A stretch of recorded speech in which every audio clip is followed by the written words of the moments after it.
holographic message flickered in the observation deck of Terminus Station, humanity's last outpost at the edge of explored space.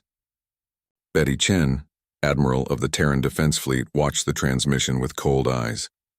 Beside her, Andrew Morrison, Chief Diplomat of the United Earth Government, clenched his jaw so tightly she could hear his teeth grinding.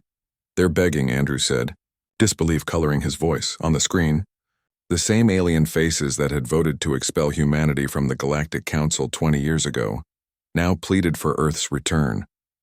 The Vrex ambassador, her crystalline features refracting the dim light of their dying council chamber, spoke with trembling urgency. "We were wrong," she transmitted. "The scourge advances through 7 sectors. Our fleets crumble. Our worlds burn. We need—" She paused, and Betty knew how much pride that pause cost her. "We need humanity's help." Betty terminated the transmission with a flick of her wrist. "They cast us out like garbage," she said quietly. "Called us warmongers. Said our violent nature had no place among civilized species." She turned to Andrew, her expression unreadable. "Now their civilization is on the brink, and suddenly we're civilized enough?" Andrew moved to the viewport, staring at the swirling nebula beyond. "How many did we lose in the Exodus, Betty? When they forced us to abandon our colonies in council space?" 43,000 souls, Betty replied immediately.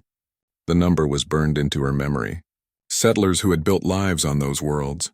Scientists, families, children, all forced back to Sol System because the Council decided humans were too dangerous to coexist with other species. And now the Scourge is doing exactly what they accused us of being capable of, Andrew said bitterly.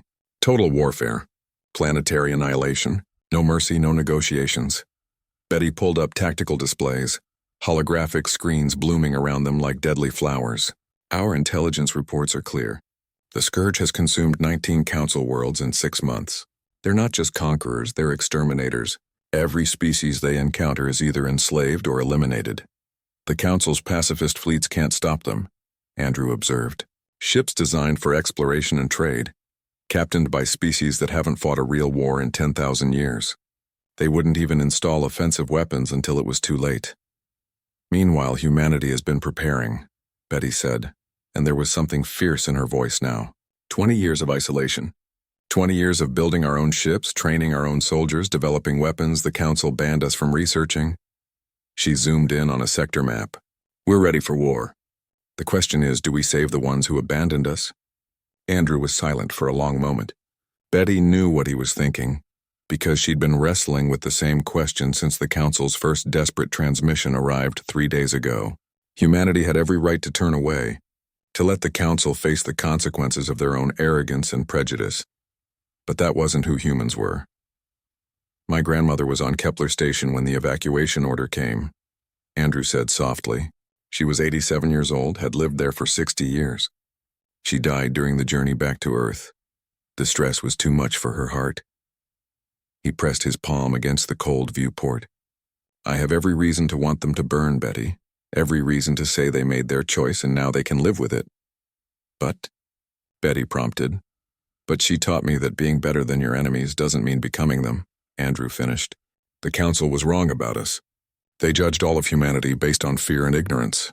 If we abandon them now, if we let billions die because their leaders were fools—" He trailed off. Betty nodded slowly. She'd reached the same conclusion, though it sat like stone in her gut. "We prove them right. We become the monsters they always feared we were.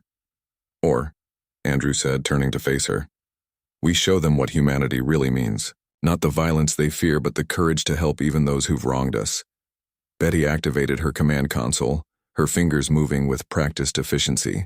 "Mobilizing the Terran Defense Fleet will take 72 hours. We'll need to coordinate with civilian defense forces, redistribute resources, brief the crews." "Betty." Andrew's hand on her shoulder stopped her. "Are you sure about this? The population won't all support it. There's a lot of anger still. A lot of pain." "I know," Betty said, "but I didn't become Admiral to make easy choices. I became Admiral to make the right ones." She brought up fleet positions, dozens of ships represented by glowing icons. "Besides, humans are stubborn. We don't run from fights even when we should. Especially when we shouldn't." Andrew smiled grimly. "We're going to make them eat every word of that expulsion decree, aren't we?" Oh, we're going to do more than that, Betty replied, her eyes gleaming with fierce determination. We're going to save their civilization, defeat an enemy their combined forces couldn't scratch, and make them realize that the warlike humans they feared were exactly what they needed all along. She opened a channel to Earth Command. This is Admiral Chen. Begin full mobilization of Terran forces. Authorization code Alpha 779. We're going to war. As acknowledgments flooded in from across human space, Andrew composed a response to the Galactic Council. It was brief, lacking any diplomatic flourish. Humanity accepts your request for aid. Our fleets will arrive in your space within the week.